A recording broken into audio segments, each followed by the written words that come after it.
Mesdames, Messieurs, bonjour et bienvenue sur notre chaîne YouTube. Ici nous vous donnons la clé, alors si vous êtes nouveau, abonnez-vous et cliquez sur la cloche de notification pour ne plus rien manquer. Cela fait, on peut commencer. Iran, ce qui a dit le président Macron sur France 2 le 18 octobre 2022. Le discours des dirigeants occidentaux face à la situation iranienne semble être homogène, même si depuis quelques jours, on constate que l'administration de Joe Biden, le président américain, évolue et évoque clairement le changement du régime des ayatollahs. Néanmoins, ces dirigeants doivent être attentifs au fait que la question des droits des femmes, qui était la puissante étincelle pour réactiver à nouveau la révolution en marche des Iraniens, a créé une forme de cordon sanitaire autour du régime des ayatollahs en Iran. Le revers de ce réductionnisme pourrait être lourd. Dans ce contexte, on retient deux points centraux de l'entretien du 12 octobre 2022 du président de la République sur France 2. Premièrement, la France soutient le combat des Iraniens, notamment le combat mené par les femmes iraniennes face au régime islamique, car il va dans le sens des valeurs universelles partagées et défendues par la France. En second lieu, on apprend que la France ne va pas au-delà de ce soutien, car l'Iran est considéré comme un État souverain. Le président de la République a insisté sur le combat des Iraniens pour défendre les valeurs universelles défendues par la France. Ce court message adressé aux Iraniens a un poids considérable. En réalité, les Iraniens ont souffert depuis plus de 4 décennies de l'absence de reconnaissance de la part de la communauté internationale ainsi que d'une sorte d'amalgame injuste entre la République islamique et leur pays, l'Iran, ses traditions et sa culture. Ne représentant pas une nation mais une idéologie, la République islamique fait agoniser tout un peuple depuis son avènement en Irak.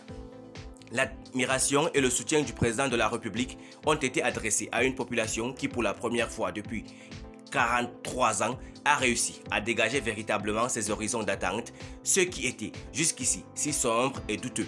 Le présent et le passé des Iraniens a porté une telle préoccupation que dérober forcément leur avenir. Cet avenir frileux qui allait advenir sans aucun espoir de résurrection. Mais les Iraniens, avec leur courage inouï, ont réussi à dégager les horizons d'un lendemain où la liberté et l'égalité seront les mots d'ordre.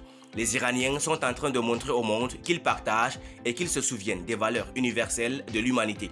Ils démontrent aussi comment l'expérience du totalitarisme religieux, en guise d'apprentissage nécessaire, les a entraînés vers la civilisation universelle. La souveraineté de cet État ne passe pas par le pouvoir, mais par la violence. Toutes les contraintes imposées par cet État sont rejetées par les Iraniens. Elle n'a aucune légitimité car ce qui est exercé par l'État est la violence démesurée et non pas le pouvoir. Un État n'est guère souverain sans sa population et sans une renaissance mondiale. La population de ce pays rejette toute appartenance à un tel État dont la volonté n'est déterminée que par celle du guide suprême. Cette aversion qui existe depuis toujours entre la population et l'État met encore plus en difficulté la considération de la République islamique comme un État souverain. Sous un autre angle, le nœud du problème est que l'État est volonté et que cette volonté est l'exercice d'une idéologie violente rejetée par une grande partie des États dans le monde. Cette violence exercée dans sa plus grande brutalité a réduit la République islamique à une sorte d'organisation criminelle aux yeux de la communauté mondiale. L'Iran, sous la République islamique, ne ressemble donc guère à un État souverain. Merci pour votre aimable attention. Si vous êtes nouveau, n'oubliez pas de cliquer sur la cloche de notification et de vous abonner à la chaîne. Merci, à très bientôt pour une nouvelle vidéo.